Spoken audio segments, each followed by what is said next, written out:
저는 탈북민이고 이제 영국에서 18년 가량 살고 있고요. 지난 18년 동안 한국을 5번째 방문하고 있습니다. 예전에 처음 한국을 나갈 때는 이 땅에 다시는 안 돌아올 거야. 이 땅이 트라우마였어요. 코리안 페닌슐라 한반도 자체가 트라우마였습니다. 가서 한국말도 안 하겠다고 시골에 들어가가지고 한국말을 몇 년 동안 안 했더니 나중에 한국말 하는데 혀가 굳어서 안 나왔어요. 근데 그거를 하나님이 이렇게 계속 꼬아가면서 나중에 제 정체성을 다시 살려주시는데 이번에 올 때 비행기에서 엄청 설레가지고 잠을 못 잤어요. 고향으로 다가간 느낌이더라고요. 그리고 언젠가부터는 한국 김치를 계속 찾고 있고 한국 뉴스를 보고 있고 한국 영화를 보고 있고 그리고 한국 정치에 대해 걱정을 가지기 시작하더라고요. 지난 며칠 동안 여기 있으면서 여기 이거 나오나요? 혹시? 며칠 동안 있으면서 저한테 계속 다가온 말씀이 있었어요. 연속해서 저한테 겸손해라, 겸손해라 2번 연속 왔어요. 그 말씀이 영어로 humility라는 단어인데 근데 오늘 아침에도 이 말씀이 또 왔어요. 근데 이번에는 이 겸손하라는 단어가 어디서 나왔나 했는데 이게 역대하 7장 14절이에요. 같이 성경에서 한번 봅시다. 제가 읽을게요. 내 이름으로 불리는 내 백성이 겸손하여 내 이름으로 불린 내 백성이 겸손하여 기도하고 내 얼굴을 구하며 악한 길에서 돌이키면 내가 하늘에서 듣고 그들의 죄를 용서하여 그들의 땅을 치유하리라. 저한테 겸손하라고 2번 나오더니 말씀이 오늘 마지막 돌아가기 영국으로 내일 돌아가는데 돌아가기 전에는 이 나라 백성들한테 겸손하라고 말씀이 오네요.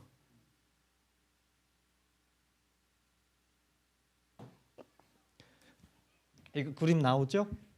뒤에 그 사진 그 다음으로 펼쳐주세요. 여러분 지금 한반도가 어디 서 있는지 알아요? 영적 전쟁의 일선에 있어요. 이게 지금 영적 전쟁의 일선이에요. 이게 그냥 보기에는 우리가 볼 때는 한반도 지도예요. 여기 한국이잖아요. 여기 북한이에요. 이 지도를 가지고 세계에서 계속 돌아가고 있어요. 이 지도가. 심지어 앨런 머스크까지 트위터에다 이거를 트위터한 적이 있어요. 뭘 했냐면 경제 살리려면 살리고 테스트하려면 한번 지도를 나라 하나를 갈러 가지고 70년 후에 그 나라가 자유의 땅하고 독재 땅에서 어떤 경제가 나온지 보라고. 그 사람은 경제인이니까 경제로 비교를 했어요. 근데 저는 예수님의 제자라고 생각합니다. 그럼 어디로 저는 비교하냐면 영으로 봅니다. 이게 지금 영적 전쟁이 한반도가 제일 앞에 있더라고요. 근데 이게 어디 있냐면 이 세계에 지금 다 있어요. 영적 전쟁이. 영국이 여기 있습니다. 여기 있고 이제 한반도 이 코리아가 여기 있습니다. 절반으로 나눠져 있어요. 이 지도상으로 보면은 대륙이 한반도 이렇게 대륙으로 절반으로 나눠져 있습니다. 이 지도 가지고 다니면 제가 강의를 많이 나갑니다. 영국에서 대학들에서 많은 강의를 하는데 제가 지금까지 67개 영국 대학들을 나갔습니다. 영국에서 나눠나간 대학들 다 나갔고 근데 대부분 여기서 저를 초청하는 대학들이 기독교 동아리입니다.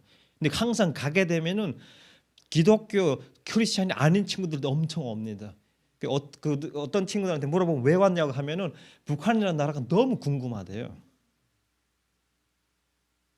왜 한국에는 K-팝이 있고 한국 차들이 있고 삼성폰이 있고 이렇게 발전하는데 왜 똑같은 한반도 땅의 절반은 그게 안 되냐고 물어봐요. 영적 전쟁 이게 지금 한반도 앞선에 있어요. 근데 아까 제가 오늘 하루 종일 이 말씀을 역대하 7장 14절 읽으면서 이게 안 떠나가요. 이 말씀이. 백성이 기도하고 내 얼굴을 그러면 악한 길에서 돌아서면 내가 하늘에서 듣고 그들의 죄를 용서해 그들의 땅을 치유하리라. 이 땅이 예전에 저희가 가지고 있던 복음의 땅이었잖아요. 평양 대부흥회 1907년 저희 친할머니가 그 대부흥회 그때 그 자손 중에 한 명이라고 저희 아버지가 말씀하시더라고요. 할머니가 북한에서 성경을 가지고 지하에 숨겨놓고 저희 아버지가 그랬대요. 밤마다 할머니가 나가가지고 간첩인 줄 알았대요 할머니가. 근데 이렇게 쭉 집에서 나가가지고 뒤울 안으로 가면 감자랑 챙기는 그 창고가 있는데 그 안에 들어가서 이 성경을 감춰놓고 가만 읽고 밤 기도를 하더래요. 근데 그런 분들이 한두 명이 아니었어요. 지금 다 그들이 지하교회에 있어요. 전쟁 전에 6.25 전쟁 전에 한 번도 교회가 몇 개인지 아시죠? 3,000개 이상이었는 거.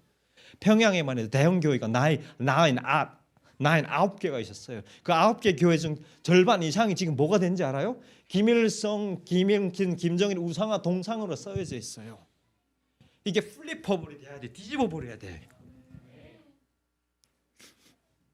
가끔씩 한국에 오게 되면 젊은 친구들 얘기하다 보면 한반도에 관심을 안 가진 건지 아니면 그냥 이런 분단된 상황 가지고 너무 오래 살아서 무뎌진 건지 감각을 못 느끼고 제가 여쭤본 답에 그냥 관심 없이 대답하는 거 보면 돌아서서 울어요.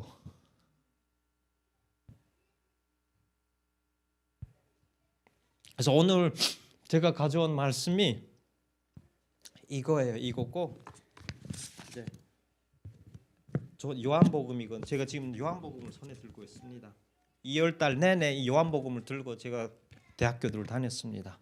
대학교들을 다녔고 지금 영국이 영적으로 많은 어려움을 겪고 있습니다. 이제 아까 좀 전에도 저희가 같이 목사님들과 기도할 때 나눈 부분이 있는데 이제 그 낙태 법안도 하원에서 통과돼가지고 영국 하원에서 통과돼가지고 지금 상원으로 올라가 있는 상태예요. 다행히 저희 한국 국회처럼 하우스 하나가 있는 게 아니고 두 개가 있다 보니까 지금 상원에서 엄청난 논쟁을 하고 있습니다. 이제 여기서 다시 빠꾸에 내려가야 또 하원에서 다시 청문회에서 논쟁해가지고 또 올라올지 아니면 그 상태에서 이제 어떻게든 줄이겠는지. 지금 현재 원학은 이게 9주까지 목적을 하고 있는데 그 전에 22주였어요. 임신 해산 22주 안에도 낙태가 가능하다 이런 부분이 법안이 통과됐었는데 지금 어떻게든 그걸 계속해서 내리밀려고 하는 싸움이 벌어지고 있고 안락사 여러분 다 아시죠? 안락사 법안도 하원에서 통과돼가 지금 상원에 와 있습니다. 여기서 지금 엄청난 싸움이 벌어지고 있어요. 그리고 동성애 이슈 엄청합니다. 영국도. 그리고 영국은 또 무슨 종종 테러들이 일어나고 있어요. 무슬림들이 많아요. 이제 무슬림 2세 3세들이 많고 근데 이상하게 또 몇 년 전에는 만체스터 그 극장이 터져버렸어요. 자폭으로 해가지고 애들이 죽어나갔어요. 어린 애들이 폭탄 테러가 자산 폭탄 테러가 일어났고 그 장소가 저희 집에서 7분 거리에 있었어요. 폭탄이 터진데 집이 아파트가 움찔했어요. 그리고 몇 주 전에는 유태인 교회에 어느 무슬림 극단주의자가 들어와가지고 막 칼로 찢고 사람을. 그리고 얼마 전에 기차 우회에 가서 누군가 또 아침에 이만한 칼을 들고 나와서 9명을 찔렀어요. 그냥. 근데 그 사람들이 계속 하는 게 죽으면서 알라하고 이렇게 무슬림 신을 외치고 있어요. 근데 결국은 종교를 악용해가지고 그렇게 하는 거예요. 제가 강의 나가게 되면 대학들에 젊은 친구들이 많이 와요. 각 종교들에서. 제가 그 친구들한테 이런 얘기를 계속 하고 항상 저는 정치 스피치를 하든 인권을 얘기하는 간에 제 정체성을 항상 밝히고 나갑니다. 크리스천이라고 나는. 그리고 내가 가지고 있는 love of Christ, 예수님의 사랑이 있기 때문에 당신한테 사랑한다고 표현할 수 있다고. 그리고 어떤 종교든 간에 만약 증오를 가르치고 극단주의적 마인드를 심게 하는 그건 종교가 아니고 그 자체가 증오고 박해라고. 얼마 전에 월익대학을 나갔어요. 그리고 월익대학 나가지고 그 두 가지를 얘기하고 어떤 종교든 그리고 아프가니스탄 같은 나라들, 이란, 중동 나라들 여성의 자유를 엄청 빼앗고 있습니다. 심지어 공부도 못하게 하고 운전도 못하게 한 나라들이 있습니다. 그런 데 가서 얘기하게 되면은 그 자체가 그거는 종교가 아니고 종교를 악용해서 정치적 시스템을 만들어서 사람들이 자유를 억압하고 있다고 했더니 나중에 3명의 히잡을 쓴 친구들이 저한테 와가지고 조용히 와가지고 울면서 감사하다고 그 얘기를 해줘서 제가 좋아하는 말씀 중에 하나가 여기서 계속해서 가지고 다니는 부분이 있는데 이게 뭐냐면 디모데 6장 12절입니다. 믿음에 선한 싸움을 싸우라고. 제 이름 자체가 지금 보면은 디모데로 되어 있습니다. 예, 저는 처음에 몰랐는데 나중에 많이 배웠고 믿음을 가지고 계속해서 이제 싸우는 과정인데 지금 저희가 싸우고 있는 게 저 혼자만 아니고 여러분들 모두고 그리고 한반도가 영적 일선에 서 있다는 거 항상 알아주세요. 앞으로도 제가 저희 지금 많이 엄청 세계가 어렵죠. 지금 현재 2006년 3월 초로 들어가는데 엄청 암흑해요. 경제는 영국도 물가 엄청 올랐습니다. 이번에 한국 와서 보니까 물가 엄청 올랐더라고요. 10,000원 갖고 뭐 한두 개 사니까 없더라고요, 돈이. 그게 지금 국제 간의 무역 갈등이고 외교적 마찰이고 그리고 기름값이 계속 오르고 있습니다. 왜? 전쟁 때문에 분쟁으로 해가지고 매전쟁 터질 때마다 기름값이 올라가요. 우리가 입고 있는 이 신발, 머리, 샴푸 모든 아이템 하나하나가 다 기름이 들어가는 제품들이에요. 거기서 이제 계속 기름값이 올라가다 보면 우리 일반 생활에서 쓰고 있는 심지어 마시는 커피를 만드는 기계까지도 이 세금이 계속 올라가게 돼 있어요. 그리고 기아 문제 엄청 어렵습니다. 알다시피 여기서 몇 킬로 안 되는 북한에만 봐도 세계에서 기아가 엄청 한심한 나라들 중에 5번째 속하고 있습니다. 북한이. 저 자체가 북한을 경험했고 굶주림을 겪어봤고 지금도 제가 제일 힘들어하는 게 그 밥을 안 먹하는 기도가 금식. 지금도 제가 금식을 힘들어하고 있어요. 금식을 하다 보면 가끔씩 트라우마를 느낄 때가 있어요. 그리고 안보 불안 엄청 심합니다. 현재 엄청 긴장한 팽팽하게 흘러가고 있습니다. 지금 터지고 있는 이란 중동 전 지역이 이제 영국이 가담했고 프랑스가 만약 가담하게 되고 하면 그럼 러시아가 들어갈 수도 있습니다. 러시아 이미 전쟁을 우크라이나에 사고 있어요. 우크라이나 하나만 놓고도 지금 700만 명이라는 난민이 등장했어요. 근데 전 세계적으로 3억 8천이라는 난민이 지금 나오고 있습니다. 이거 난민 우리가 그냥 우리 이슈 아니야? 괜찮아? 멀리 있어? No. 두고 보셔야지 어떻게 되는지. 우리 모든 발등에 다 불이 떨어지게 돼 있어요. 특히 북한의 지원을 받고는 푸틴의 침략 전쟁, 우크라이나 전쟁, 중동 장기화되는 이 상황에서 이제 언제 또 대만이 터질지도 모릅니다. 그리고 남중국해를 둘러싼 지정학적 갈등, 중국하고 베트남 사이, 중국하고 타이완, 그리고 일본하고의 긴장 관계, 이제 엄청 uncertainty, 우리가 예측하기 어려운 상황으로 치닫고 있습니다. 그리고 그 동시에 많은 크리스천들이 세계 곳곳에서 박해를 받고 있고, 이제 제가 어제도 이제 간증하면서 나눴던 부분인데 여기 오픈더 리포트를 가지고 왔어요. 오픈더라는 그룹이 세계적으로 36개 이상에 있고 제가 오픈더 영국의 북한 대변인으로 활동하고 있습니다. 스포크스퍼슨으로.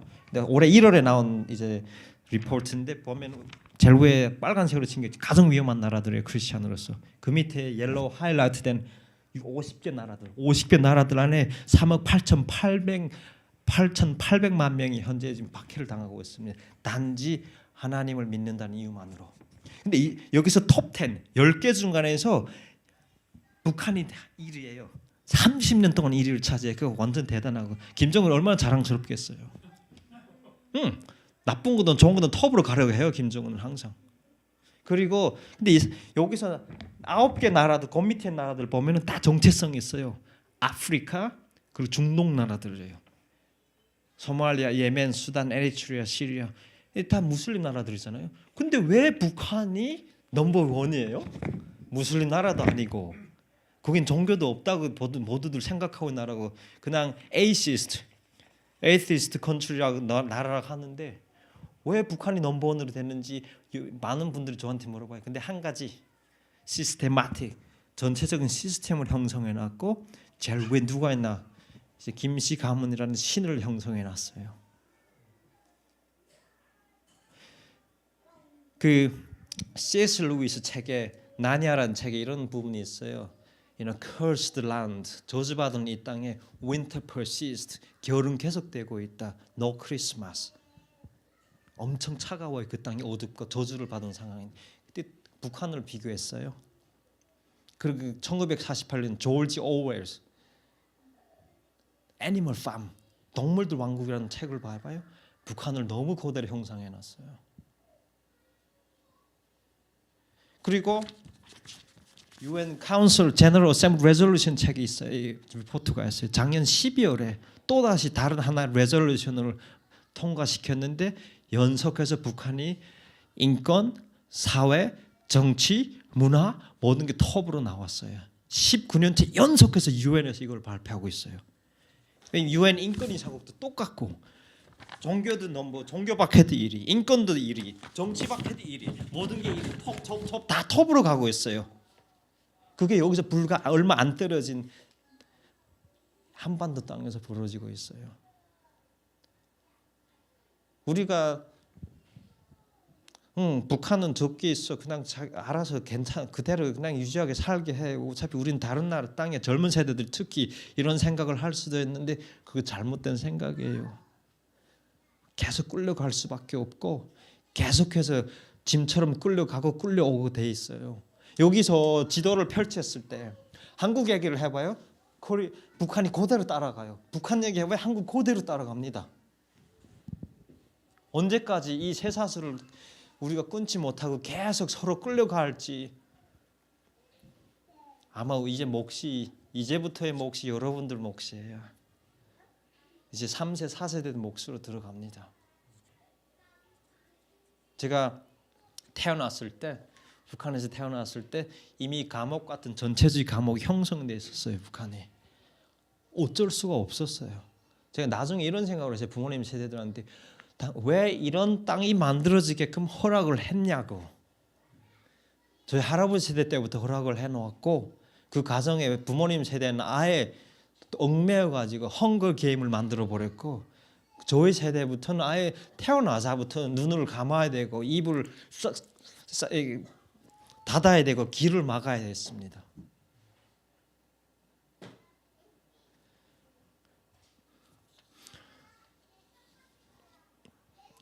제가 시작하면서 소개를 잠깐 안 했는데 제가 하고 있는 일들 중에 하나가 영국 의회에서 한반도 초당파 의원님 그룹의 사무국장으로 일하고 있습니다. 이게 뭐냐면 영국 의회가 상원 하원의 의원님들이 1000명 이상 되는데 여기에 관심 있는 한반도 북한 이슈에 관심 있는 분들이 이름을 적어 놓으면 우리 그룹 멤버가 되는 학교 동아리랑 비슷한 거예요. 동아리 생각하면 됩니다. 그래서 이제 저 같은 경우는 그 동아리에 더 많이 가입시키려고 의원님들한테 많이 가서 그러거든요. 예전에 이게 한국 동아리 신입생들 오면은 어떻게든 신입생 더 많이 끌어오려고 많이 그러죠. 맛있는 것도 주고 막 손도 데려가고 여러 가지 활동이 있다. 그런 것처럼 영국 내에도 그런 그룹들이 있습니다. 근데 이 의원님들이 북한 이슈에 관심 많아요. 관심 많아가지고 한국에서 특히 이제 한국 같은 경우는 무역이에요. 이제 무역 같은 경우 그리고 전자제품, 문화적 교류 이런 걸 해가지고 한국 음식도 되게 요즘은 유명해요. 영국에서 특히 K-팝은 당연하죠. 제가 브라질을 간 적이 있어요. 몇 년 전에 이제 브라질 가서 10일 동안 13개가 넘는 교회를 다녔는데 교회 갈 때마다 사람들이 꽉 차가지고 문 밖에까지 앉았어요. 근데 그 중에 하나가 제가 항상 저는 탈북민이라 했는데도 한국이 너무 좋다는 그 편견력으로 또 이렇게 저한테 왔더라고요. 그걸 듣겠다고. 그만큼 한국이 잘 알려져 있어요. 근데 정치 얘기가 나오기 시작하면요, 한국이 엄청 리스크한 나라예요. 둘로 분단돼 있기 때문에. 그래서 의회 안에도 의회 그룹 안에도 남과 북이 따로 있어요.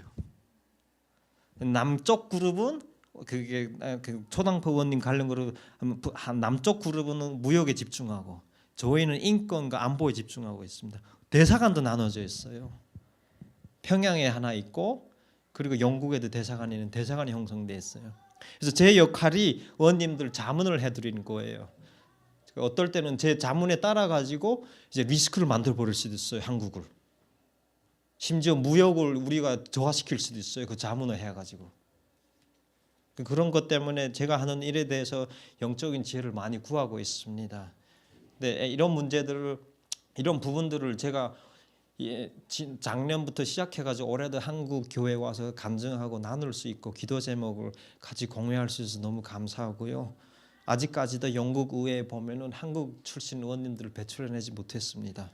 미국은 한국계 의원님들 여러 명 배출해냈는데 이제 이 부분이 앞으로 과제가 될 것 같고, 그리고 이제 좀 전에 제가 시작하기 전에 목사님들과 나누는데 제가 이제 이번에 시의원 출마를 하고 있습니다. 영국에서 이제 그 지역 선거가 5월 7일이고 이제 이런 부분도 탈북계 출신들도 선거에 도전할 수 있구나라는 유럽의 그런 새로운 변모들이 일어나고 있다는 걸 아셨으면 좋겠습니다.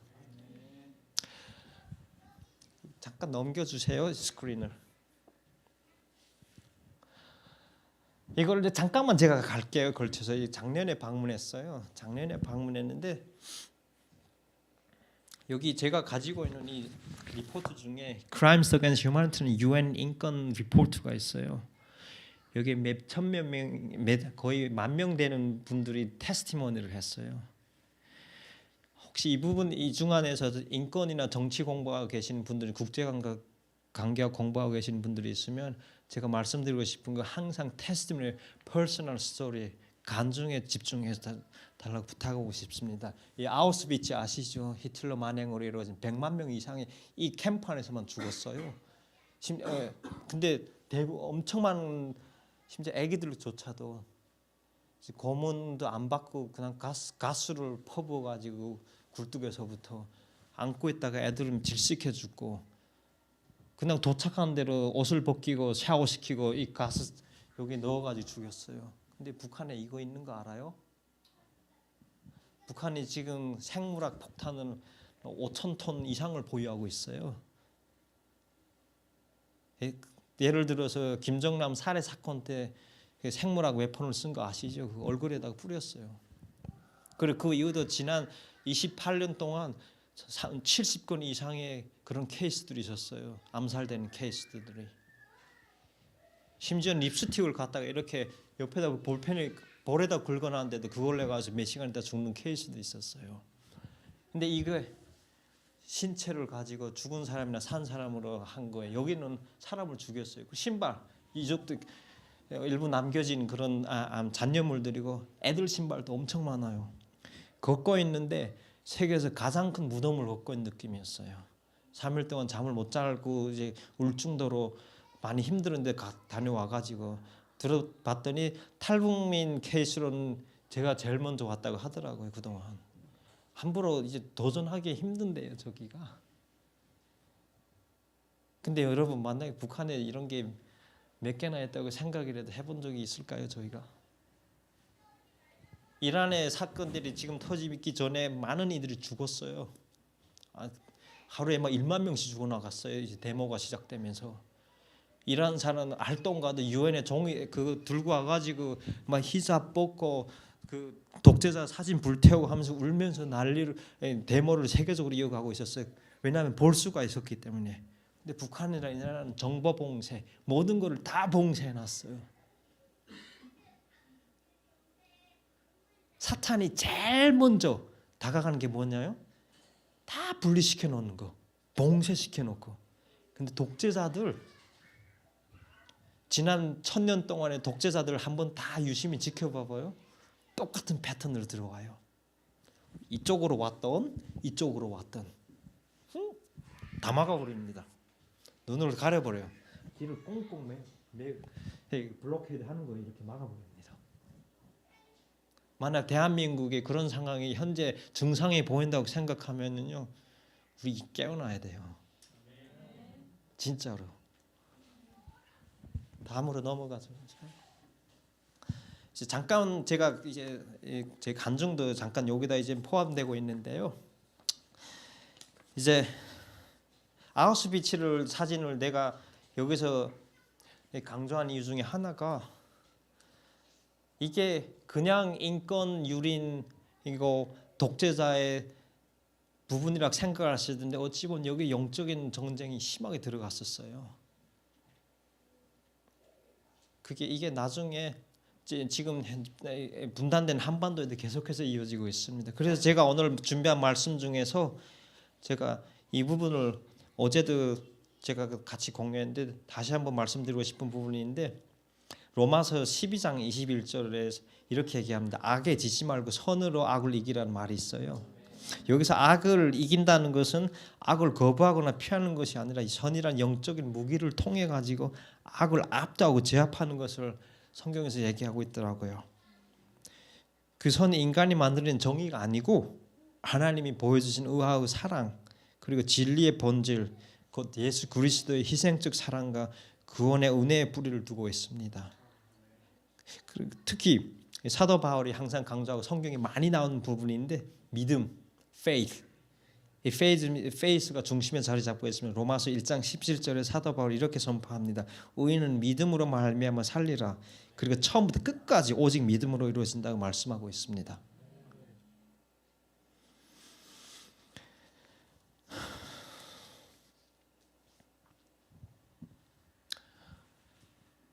저는 제가 태어난 땅이, 태어나 성장한 북한 땅이 세계에서 최고의 땅이라고 생각했어요. 저 예쁜 집에서 태어났습니다. 저희 부모님 교사였어요.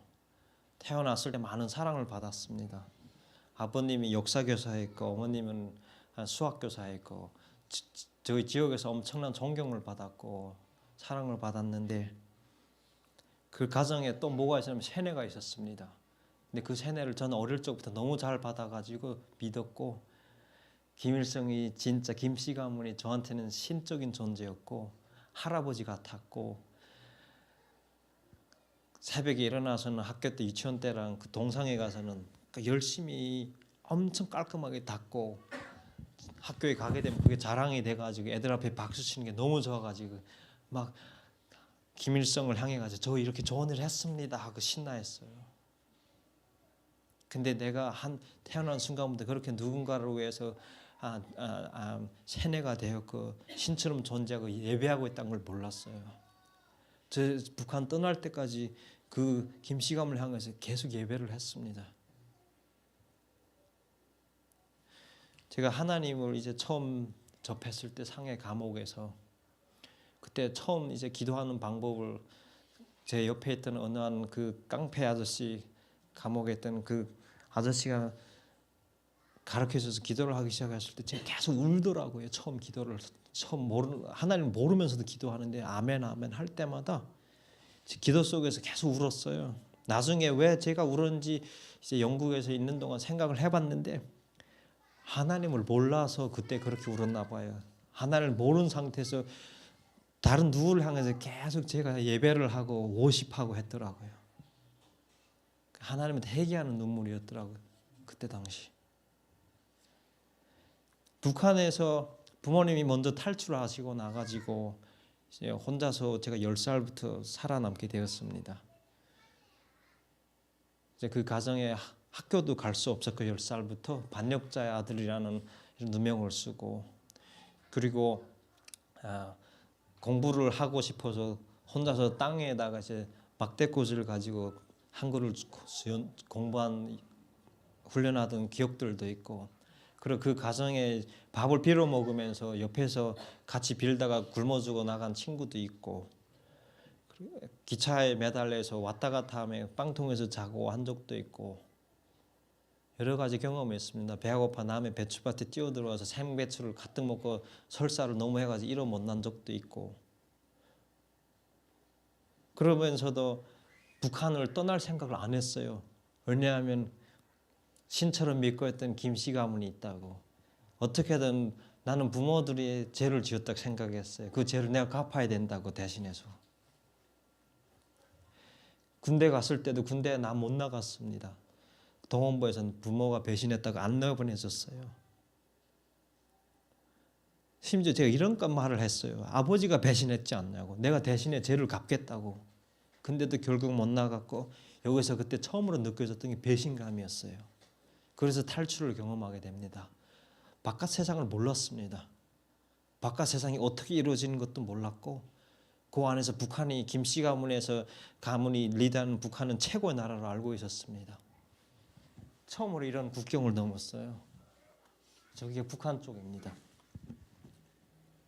밤에 국경을 넘어서 탈출했고 여러 사람하고 이제 아버지가 보내준 브로커를 통해서 그래서 첫 경험을 하게 됩니다.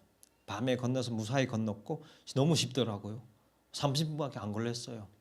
그리고 이제 중국의 어느 한 시장을 밤에 들어가게 되는데 그 시장에서 처음으로 여러분 같은 모양새를 보게 됐어요. 각각의 옷을 입는 모양새, 그리고 머리 스타일도 보게 되고 머리도 각종 각양각색의 색깔을 처음 보게 됐어요. 청바지 입은 사람은 처음 보고 너무 신기해가지고 와, 맛있는 음식 냄새가 느낄 수 있었고, 그때 제일 먼저 느껴졌던 게 17년, 18년 동안 북한에서 최고의 나라라고 받아왔던 세뇌가 한순간에 무너진 느낌이 들었어요. 그리고 두 번째로 경험했던 게 선교사분, 우리 여기 오늘 선교사분들이 많이 있죠 여기. 근데 그 선교사님을 만났는데 저는 그분이 저를 납치하러 온 줄 알았어요. 납치해놓고 피도 빼고 이제 이거 올간도 빼는 줄 알았어요. 그 선교사님 집에 갔는데 뭐가 있었냐면요, 이 십자가가 있어요. 중국의 어느 한 그 아파트 집에는 십자가가 있었고, 그리고 성경책이 있는데 그걸 보는 순간 다리가 막 떨렸어요. 그게 북한에서 받은 세뇌 때문에. 북한에서는 종교를 아편이라고 그런 식으로 표현하고 있습니다. 근데 그걸 어디서 나온지 알아요? 칼 막스라는 사람이 쓴 걸 그대로 가지고 있어요. 왜? 그래서 종교고, 그 종교가 누가 만들어내? 미국이 만들어냈다고. 크리스천 미국이 만들어냈고, 미국이 그걸 가지고 북한을 없애려고 한다. 이런 거를 너무 많이 만들어가지고 어릴 때부터 세뇌가 심합니다. 심지어 예전에 선교사들이 와가지고 나쁜 짓을 많이 했다는 그런 만화도 있고 영화도 있고 드라마도 있고 다 있습니다. 근데 그 선교사님 집에서 그걸 봤어요. 제가 느꼈어요. 그 세뇌가 된 게 떠올라가지고 결국 이제 도망을 하게 되는데, 그 도망할 때 몰랐습니다. 그게 하나님이 나한테 첫 번째로 구원의 손길을 이렇게 내몰려 주신 거를. 그리고 간 게 어디냐면 여기였어요. 몽골 국경. 18명의 탈북민이었고 저까지 포함해서 여기서 잡히게 됩니다. 잡혀가지고 이제 북한으로 북송하게 되는데 4일 동안 버스에서 밤낮으로 달리고, 남자들은 손과 다리를 꽁꽁 묶어놨어요. 밥도 못 먹는데 어느 한 여성분이 저한테 빵을 숨겨놨다 밥을 덩지로 숨겼다가 갖다가 몰래 입에 넣어주면서 만약에 살아나면 우리가 어떻게 죽었는지 세계에 꼭 얘기해달라고 부탁을 하던 분이었어요. 북한으로 갔어요. 북한 감옥은 아닌데 비슷한 걸 찾았습니다. 제가 아우슈비츠 수용소를 갔을 때 북한 감옥이랑 너무 비슷한 걸 봤어요.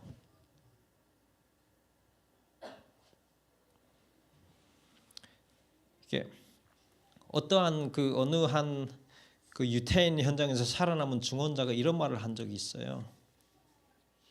그분의 이름이 엘리 위젤이라는 분인데, 자기가 들어간 그 첫날 밤에 수용소에서 있었던 일이 평생 잊을 수 없고, 그날 밤이 그렇게 오랜 밤이 될 거라고 생각을 못했다고 그렇게 증언하는 부분이 있어요.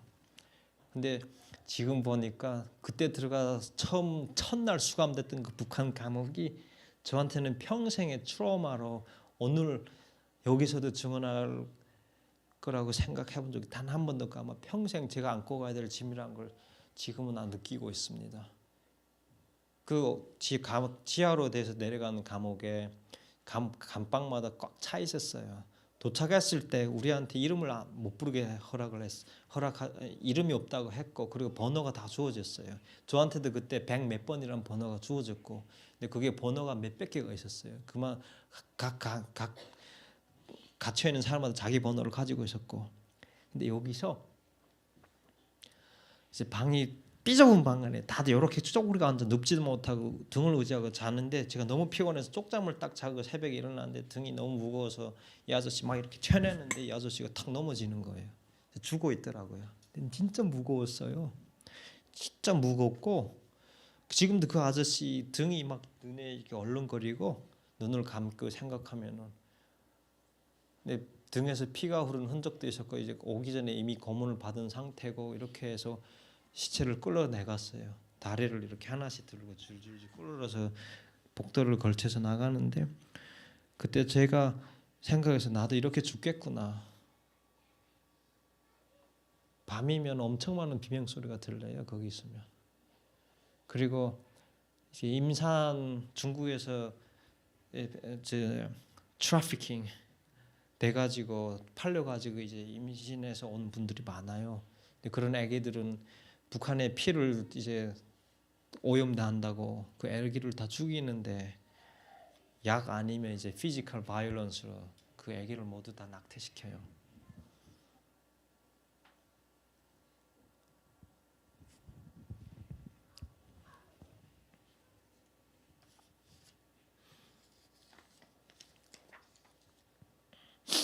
그때 제가 못 나올 거라고 생각했어요. 그래서 침묵을 지켰습니다. 그 안에 있으면서 침묵을 지켰는데 그래서 그 결과가 이제 많은 이제 몽둥이 찜질도 들어오고 이제 각종 방식으로 괴롭힘을 당하고 며칠 지나서 이제 걸지도 못하고 앉지도 못하니까 저는 그냥 그렇게 죽을 거라고 생각을 했는데 갑자기 저를 할머니 집으로 보낸다고 했고 그래서 그때 저만 몇백 명 속에서 특히 저희 그룹 안에서 할머니 집으로 보내졌는데 갔더니 거기서 계속해서 24시간 감시를 하고 보호부에서 와가지고 할머니가 저를 잡고 울더라고요. 어디 갔다가 이렇게 돼서 만신창이 돼서 왔냐고. 그래서 할머니 부탁했어요. 저 이제 여기서 회복하면은 교화소로 끌려갈지도 모른다고 노동교화소로 나 다시 탈출하게 도와주셔야 했더니 할머니가 너 이 몸으로 어떻게 가냐고 했는데 다행히 어떠한 분이 옆에서 동네에 있는 분이 저를 도와주시겠다 해가지고 이제 비닐을 컨테이너를 이렇게 꽉 잡고 다리를 다 메고 물에 둥둥 떠 있고 저는 그분이 이제 당겨가지고 다시 탈출을 할 수 있었어요. 중국으로 갈 수 있었고 모르는 집을 문을 두드렸어요. 중국을 갔는데 경찰에 신고하면 잡혀갈 상황이었는데 그분들이 우리를 보고 음악에 숨겨주고 옷도 주고 전화도 빌려주고 해서 거기서 다시 두 번째 탈출을 이어가게 됐습니다.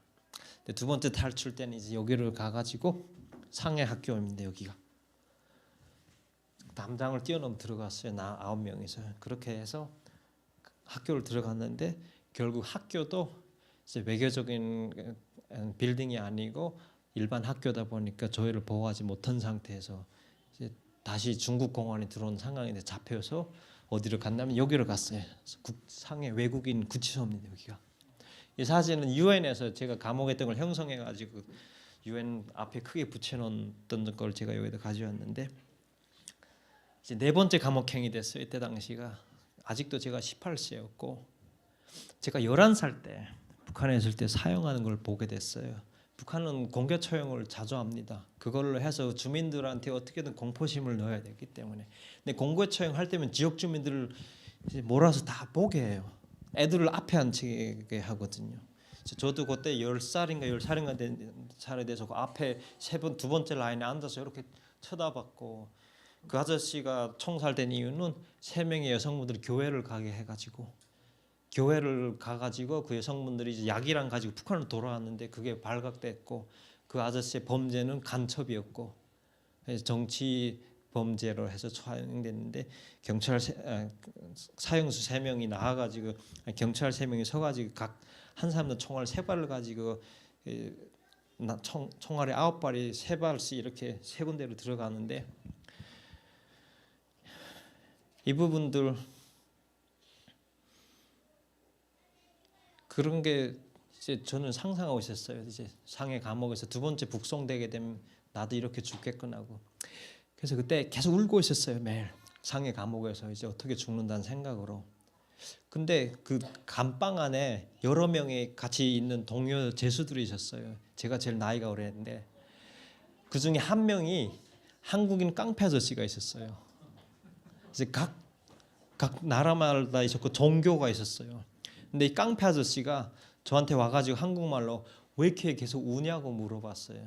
그래서 제가 그때 상황을 설명을 했어요. 설명을 했더니 깡패 아저씨가 갑자기 어디서 뭔가를 그 배낭에서 가져오더니 이게 저한테 보여주면 이거 읽은 적 있냐고 물어봤어요. 성경책이더라고요. 깡패에서 지금 왜 성경을 읽고 있어요? 그러더니 저보고 기도를 하래요. 혹시 하나님이 있을지도 모르지 않냐고. 그래서 그 아저씨를 빤히 쳐다보면서 내가 김씨 가문을 18년 동안 숭배했다고, 또 누군가를 숭배하고 기도하라고 했더니 그 아저씨가 아무 말도 안 하더라고요.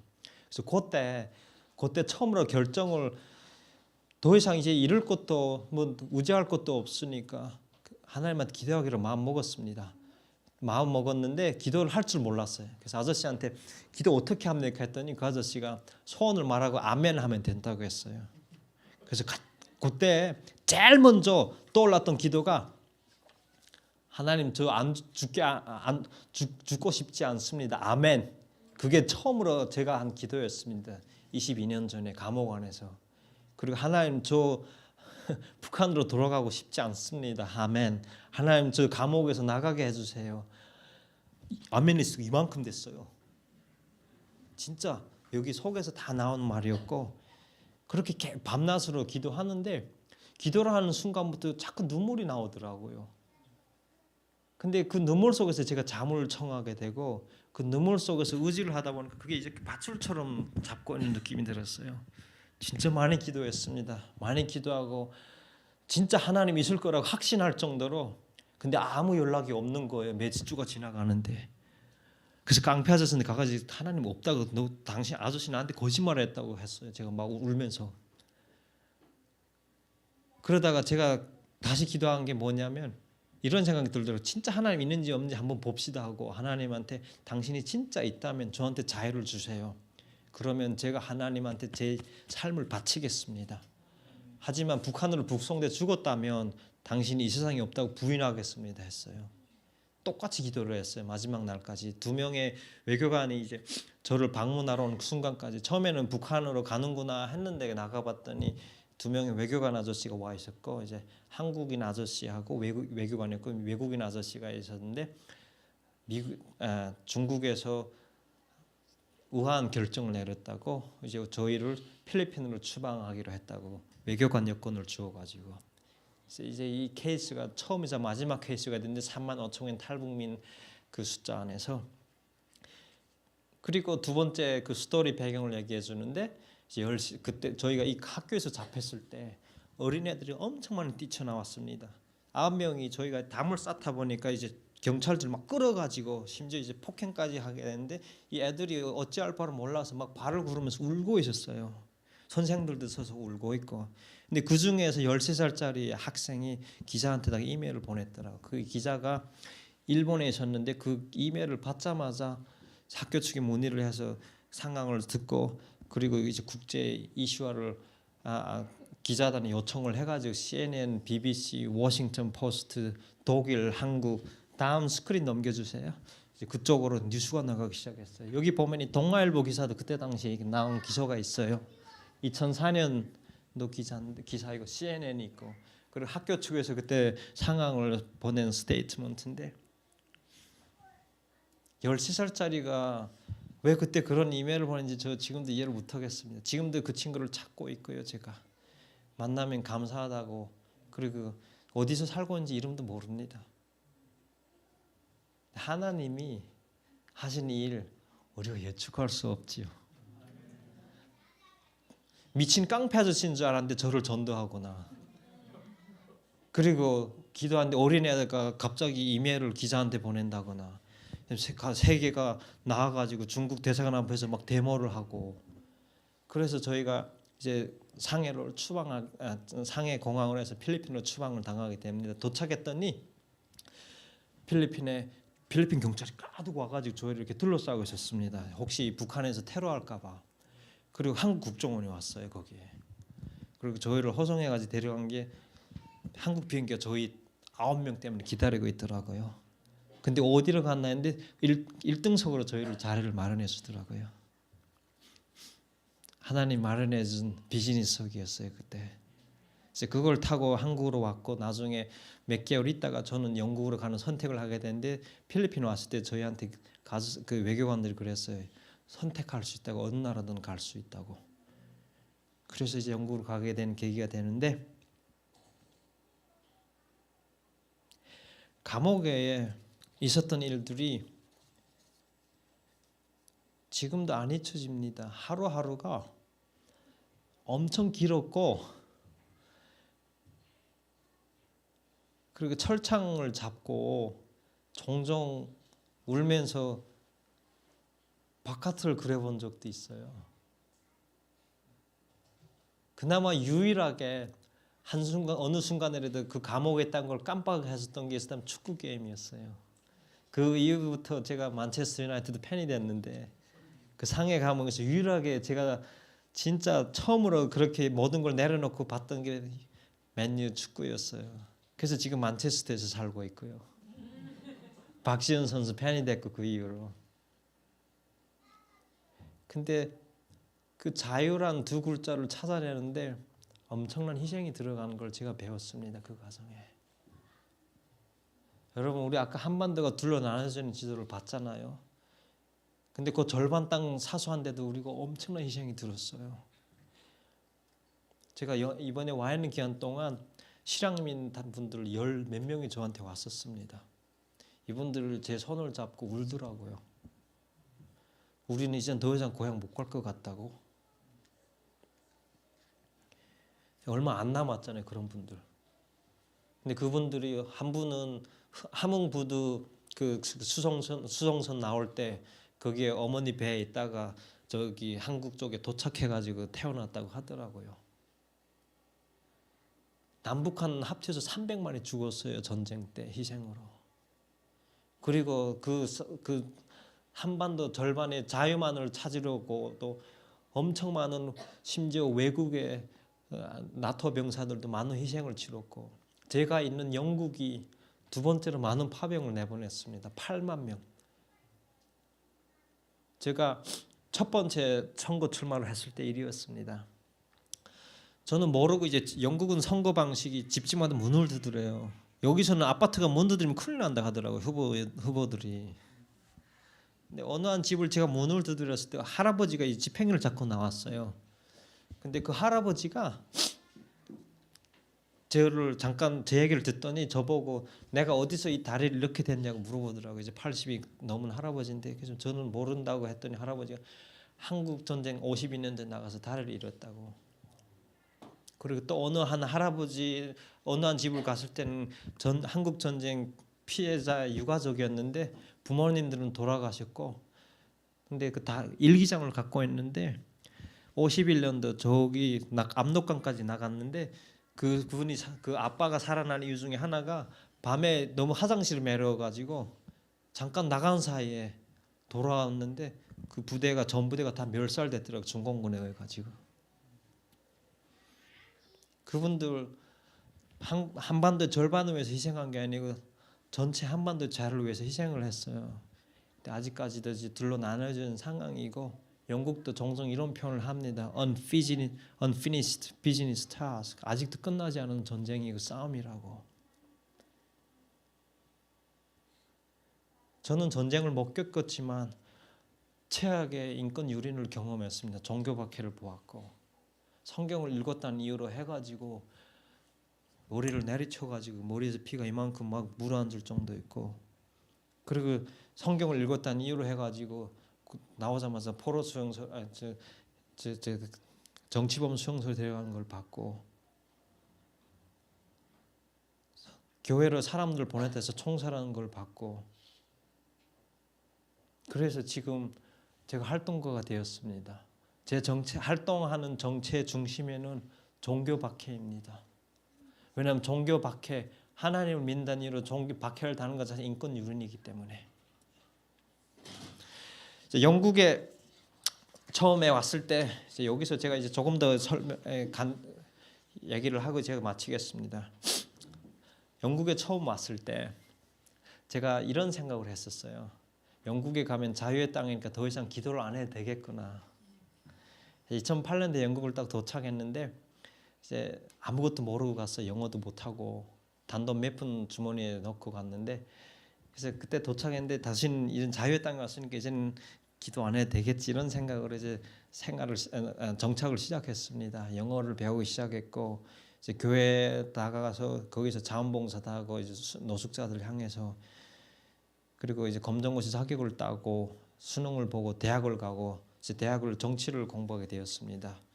이제 그 과정이 10년이 걸렸어요. 11년이 석사까지 나오는데 근데 그 과정 동안 저는 자유의 땅이면 모든 게 다 괜찮을 줄 알았는데 이제 여기서 또 다른 고통을 제가 겪고 있더라고요. 자꾸 그 과거와 그 후유증에 시달려 가지고 트라우마가 오고 그리고 밤마다 일어나서 눈을 뜨면 내가 어딘지 몰라 가지고 길을 뛰쳐나가서 영국의 거리라는 그 영어 로드 표식을 보면 그제서야 돌아가 자곤 했는데 새벽에 이게 반복적으로 하면은 정신이 진짜 엄청난 도전이 들어왔습니다. 더 이상 제가 누군지조차 모를 정도로.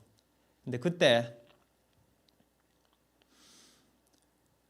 뭐 심지어 자살 충동까지 느낄 정도였는데 더 이상 제가 안 되겠다고 해서 그때부터 하기 시작한 게 하나님한테 다시 무릎을 꿇었어요. 감옥에 있을 때처럼. 무릎을 꿇었는데 처음에 하나님한테 무릎 꿇고 밤에 나가 했던 얘기가 하나님 살려주셔야 한 게 아니고 하나님 왜 지금도 이 고통을 겪고 있습니까? 이 말이 나왔어요. 저 충분히 고통 겪지 않았습니까? 왜 계속해서 이 고통을 겪어야 합니까? 하고 그리고 두 번째로 했던 게 제가 차라리 그때 죽었으면 다른 저희 그룹하고 감옥에서 그러면 이 고통 안 겪지가 않았냐고 똑같은 입으로 지금 다른 말을 하고 있었어요. 감옥에 있을 땐 자유를 주면 제가 하나님을 위해 살겠습니다. 여기서 너무 고통스러운 하나님한테 왜 저를 죽게 안 내버리셨냐고 이런 표현이 나왔습니다. 제 입에서. 참 약한 존재라는 걸 그때 느꼈어요. 계속해서 하나님한테 뛰쳐나갔어요. 밤마다. 영국은 비가 많이 옵니다. 춥습니다. 바람이 많이 불어요. 막 나가 소리 질러도 누구도 못 들어요. 심지어 하나님 왜 당신은 북한에 없고 여기만 있냐는 말까지 했습니다. 지금은 그런 말을 안 합니다. 하나님이 어떻게 일하시는지를 봤기 때문에. 근데 어느 날 새벽에 나갔다가 들어와 가지고 이제 그냥 무심결에 제 성경책을 펼쳤습니다. 근데 그 성경 안에서 이 구절이 나왔어요. Father, forgive them for they don't know what they are doing. 하나님 저들을 용서해 주시오. 저들이 뭐한지를 모릅니다. 아버지 예수님이 십자가에서 돌아가실 때 이 말이 그거를 딱 보게 됐어요. 성경책을 펼쳤는데 근데 용서해 주세요. forgive them 두 단어가 저를 엄청나게 파고들었어요. 화를 나게 만들었어요. 용서를 어떻게 할 수 있는지 이제 알지 못한 상황에서 그걸 계속 보다 보니까 그래서 궁금해서 저희 교회 목사님하고 얘기를 나눴어요. forgive them. How can we forgive? 어떻게 용서를 할 수 있냐고. 눈앞에서 벌어진 강경들을 받고 나는 배신을 버려졌다고 생각하는데 어떻게 용서를 하냐고. 근데 그 저희 목사님이 용서에 관해서 우린 크리스찬이기 때문에 용서를 해야 된다고 하시더라고요. 갑자기 그 말을 듣고 있는데 화가 나더라고요. 너무 쉽게 말하는 거예요, 목사님이. 그래서 그 교회를 안 나갔어요, 며칠 동안.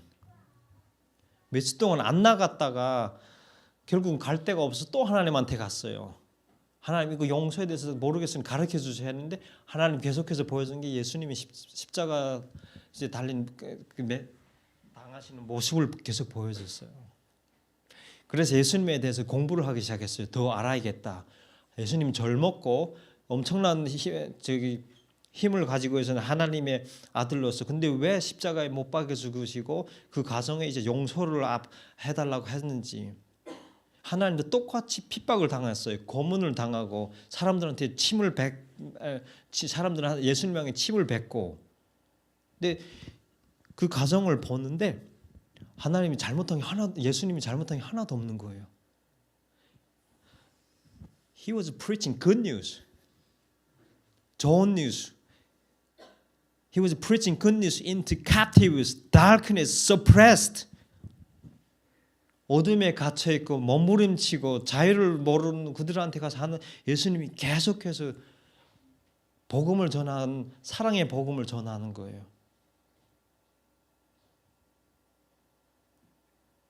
근데 여기서 이 구약 신약 안에서만 예수님이 사랑이라는 단어를 2000 몇 번을 사용하시더라고요.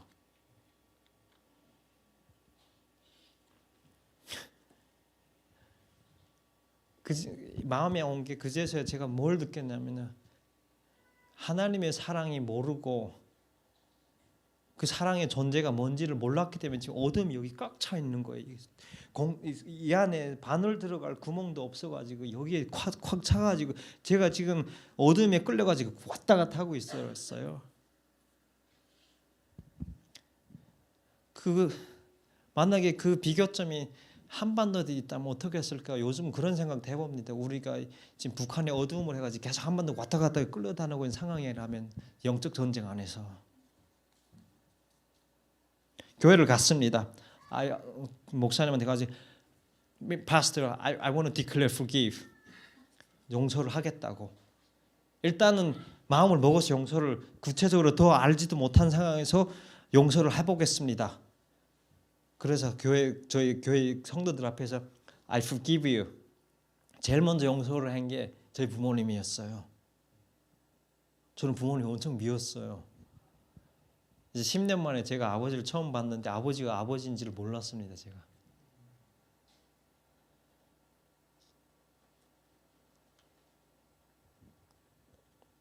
근데 그리고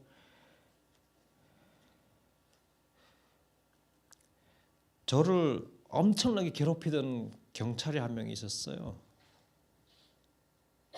제가 지금도 상처자리가 이제 많이 커진 상처자리를 갖고 있어요. 근데 그 입에서 안 나오는 말이었는데 진짜 안 나왔어요. 그거를 용서해 주세요 하고 예수님 이름으로 기도합니다 했는데 갑자기 그 순간에 이렇게 팡 하고 터지는 느낌이 들었어요. 여기서부터 뭔가 터지고 눈이 갑자기 이렇게 팍 튀어지고. 근데 나중에 봤더니 예수님이 마태복음에 그런 부분에서 예수님이 제자들한테 왜 용서를 하는지 아냐고. 용서를 하는 게 그 사람한테 자유를 주는 게 아니라 내가 자유를 얻는다고. 용서를 함으로 평화를 얻고. 그걸 해가지고 우리가 하나님의 창조한 땅을 보게, 그 하나님 창조한 땅에 하나님 어떻게 일하는지 그거를 기적을 우리가 그때야 본다고. 근데 C.S. 루이스가 이런 말을 해요. We all love to talk about forgiveness. 우리가 용서란 말을 하는 걸 되게 좋아해, 누구나 다. 근데 막상 우리가 그 상황에 처하면 돌아서요.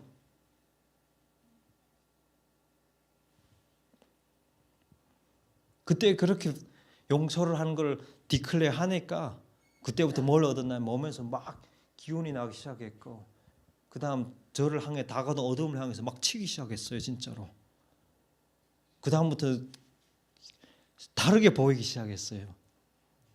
근데 지금도 우리는 감정을 가진 사람이니까 영화를 보거나 어떤 상황에 근접했고, 특히 어린애들, 고아들 보고 전쟁 상황에서 폭탄이 터져가지고 애들이 밥이 없어 울고 있는 사진들을 보면은 또 옛날 그 트라우마를 가끔씩 돌아갈 때가 있어요. 그러면 이거 붙잡아요. 이거 붙잡고 하나님 저 용서하는 마음을 잃지 않게 해주세요라고. 이거를 넣게 되면은 불안해지고 있잖아요. 그 용서가 없으면 그럼 내가 내 정체성을 모르겠더라고요. 예수님은 그 이후부터 저의 트라우마 카운슬러가 됐어요. 상담사가 됐고. 근데 그 예수님이 있기 때문에, 사랑하는 마음을 가르쳐 줬기 때문에 제가 인권 활동가가 될 수가 있었습니다. 인권 활동가는 활동가예요. 목소리를 내는데 내가 이 사랑의 중심의 가치를 모르고 목소리 내면은 증오로 되고, 그 다음에 이 증오가 나중에 폭행이 되고 핍박이 되고. 마틴 루터킹 기억나죠? 루터킹 목사님. 엄청난 인종차별 향해서 비폭력으로 싸운 분이에요. 젊은 나이에 이제 전국으로 가는데, 근데 그분이 그런 말을 하잖아요. It's too heavy to carry hatred. 엄청 무겁다고 그 증오를 안고 사는 삶이. 그래서 흑인들한테, 동료들한테 우리가 먼저 내려놓고 우리를 핍박하는 이들을 용서하자고. 근데 모든 세계 분쟁사에 제일 먼저 다가오고 이니시에이티브하고 먼저 제안하고 목소리를 향해서 내게 선 사람들이 크리스천들이었어요. 정치 내 안에 크리스천들 목소리가 없으면 양심이 잃게 돼 있어요. 정치 내 안에 우리 크리스천들이 그게 정치가 이쪽으로 가던 나중에 잘못돼 가지고 심지어 이제 자기가 어떻게 변해간지도 모르는 상황이 되면 그다음 뭘로 등장해요? 독재자로 등장합니다. 그때 누가 그 사람들한테 등을 이렇게 두드려주면서 당신 지금 뭐 하고 있는지 아냐고 할 사람이 크리스천들이에요. 그 하나님의 사랑이 없으면 그 사람들이 뭐 하고 있는지를 깨워줄 사람이 없어요.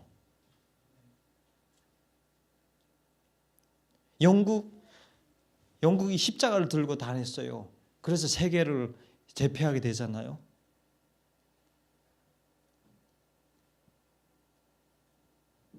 근데 이 십자가 지금도 그 뿌리는 있는데 이제 많이 침체돼 가고 있어요.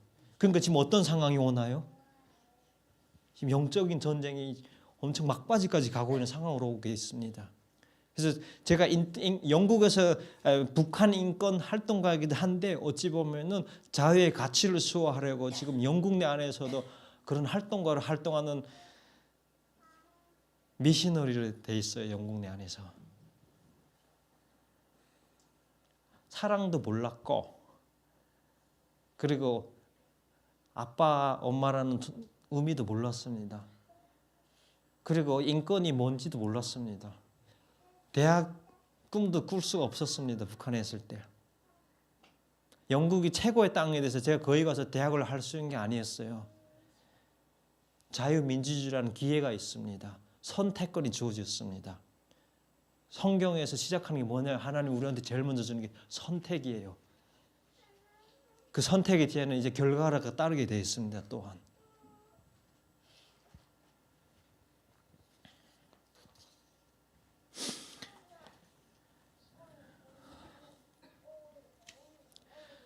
앞으로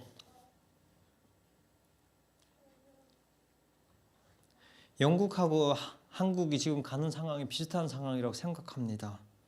이제 한반도는 영국의 토마스 선교사가 걸린 순교의 피후에 1907년 부흥회와 불꽃이 튀었고 그리고 그 이후로 한반도는 동방의 예루살렘이라는 말까지 얻게 됩니다.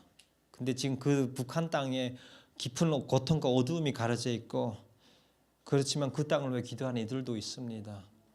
제가 오늘 이 자리에 올 수 있었던 이유가 여러분들의 기도가 있었기 때문에 오늘 제가 이 자리에 올 수 있었고 그리고 이번에 와서도 계속해서 같이 기도하면서 저희 형제 자매들을 위해서 손을 들 수가 있습니다. 그리고 여러분하고 저의 기도가 끊기지 않을 것이고 하나님이 계속해서 그걸 허락할 거라고 저는 믿습니다. 제가 이제 많은 얘기를 하고 싶었는데 여기서 잠깐 어느 한 부분만 얘기하고 마치겠습니다. 이제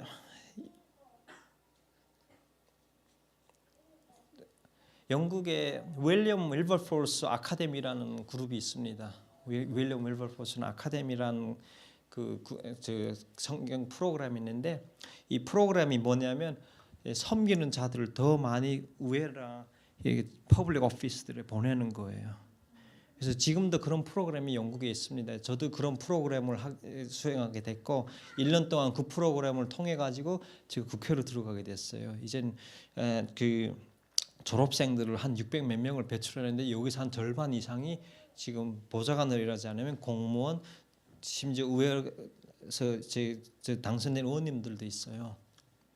근데 윌리엄 윌버포스가 나오게 그 얘기를 한 이유가 뭐냐면 저한테 되게 많은 그 정신적인 가르침을 주는 분이에요. 영적으로도 그렇고 이분이 부자였어요. 엄청난 부자였어요. 당시 1700 중엽부터 1800년 초시기까지 간 그 기간 동안에 있었던 분이었는데 선교사님이라고도 할 수 있는데 정치인이었어요. 근데 이분이 처음에 노예제 폐지 법안에 관해서 언급을 한 게 이제 1700년도쯤인데 그때 당시 영국이 세계를 제패하면서 많은 부를 축적한 상황이었습니다. 예수님이 와가지고 윌리엄한테 이제 이런 콜링을 주는 거예요. 근데 처음에는 나 이런 거 못한다고 해요. 왜냐하면 노예제가 그때 영국의 상징이었어요. 귀족들을 모두가 이 노예제를 통해 가지고 엄청난 부를 축적했어요. 그래서 펍에 나가 가지고 영국은 펍 문화가 많습니다. 어디 가나 펍이 있어요. 이제 맥주를 마시면서 처음 이 얘기를 해요. 노예제 폐지에 관해 대해서 어떻게 생각을 했던 사람들 병을 던지고 막 야유를 퍼붓기 시작해요. 이제 그게 이분의 캠페인의 시작이 됩니다.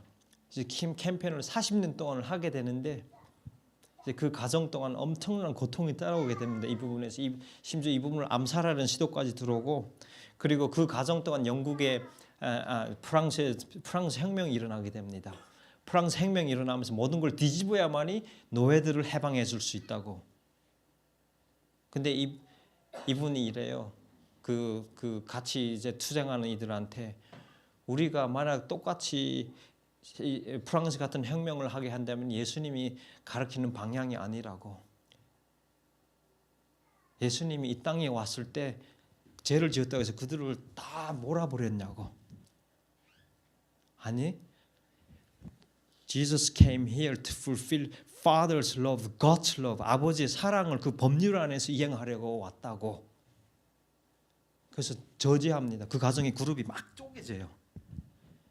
그러면서도 끝까지 이제 예수님을 잡고 캠페인을 이어가 가지고 이제 40년 만에 노예제 법안이 영국 의회를 통과됩니다. 그리고 이제 거대한 국가 장례로 치러지고 그 이후부터 윌리엄 정신이란 그 유산이 영국 내에서 크리스천들에게 엄청 많이 계속해서 이어지고 있습니다. 그리고 두 번째로 제가 좋아하는 분이 버너프 목사님인데 저랑 나이가 비슷했어요. 죽었을 때가 그분이 살해됐을 때. 그분은 독일의 박해를 히틀러의 온갖 만행과 박해를 반대해서 투쟁한 분이에요. 근데 이분이 히틀러하고 조금이라도 손을 잡거나 가만히 있었어도 살 수 있었는데 독일 시민이었고 그랬음에도 불구하고 히틀러가 가는 길이 하나님의 반대, 하나님의 사랑을 반대하는 길이고 알기 때문에 박해를 반대해서 싸웠고 결국은 감옥에서 이제 죽게 되는데 죽기 전에 한 얘기가 Silence in the face of evil is itself evil. 악을 보고도 침묵하는 것 자체가 악이다. 하나님은 그런 우리를 죄 없다 하지 않으실 것이다. 말하지 않는 것은 곧 말하는 것이고 행동하지 않는 것은 곧 행동하는 것이라고 여기서 얘기하고 그리고 처형을 당합니다. 엄청난 사일런스가 있어요. 지금 한국에도 있고 영국에도 있고 유럽 나라들에도 있습니다.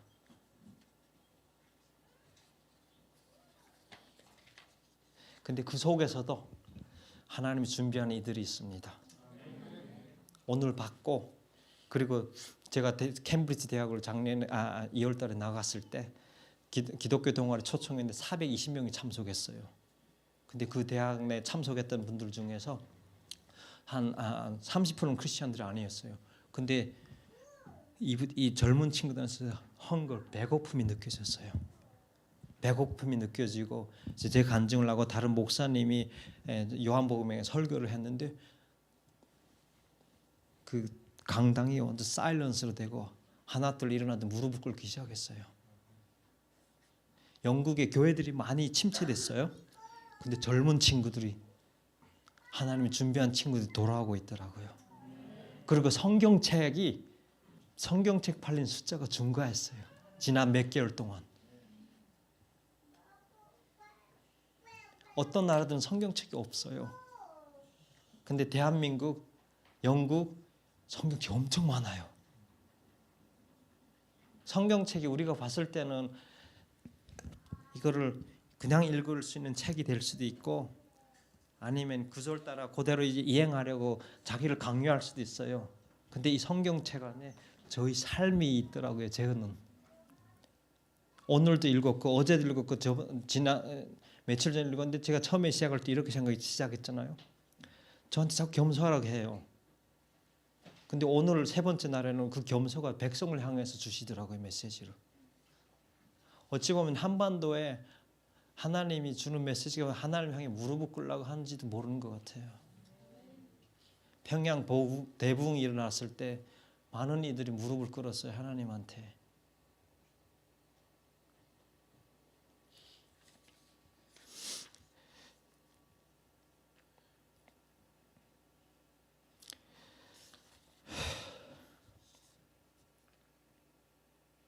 역사가 지금 많이 반복되고 있습니다. 여러분. 반복된다 하더라도 우리가 지금 맞아가는 고통이나 그리고 uncertainty한 이런 상황들이 우리만 가지고 있는 게 아니에요. 지난 세대도 있었고 지지난 세대도 있었어요. 3.1인 봉기 때 제가 저기 은정교회 목사님 설교를 듣고 있는데 이 목사님이 그러시더라고요. 1900년도 그 일제 식민지를 반대해서 섰던 분들, 크리스천인들 12개 지역에서 동시다발적으로 일어났을 때 그때 많은 교회들이 북한에 있더라고요. 그때도 그렇게 항거했던 분들이 있어요. 그 항거는 계속될 거고, 그리고 우리는 하나님의 세상에서 나아가야 돼요. 뒤로 가지 말고. 왜냐하면 연단의 고통은 신앙을 무너뜨리는 게 아니고 오히려 우리를 더 강하게 해줍니다.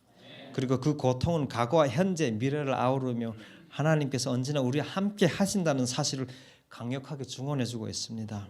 그와 동시에 가장 어두운 곳에서도 반드시 비춘다는 진리를 우리에게 끊임없이 상기시켜주고 있습니다.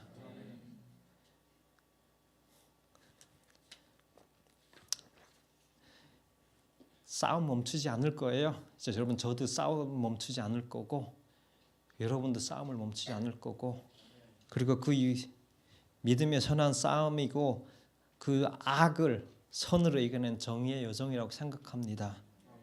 그리고 God will bless you. 감사합니다.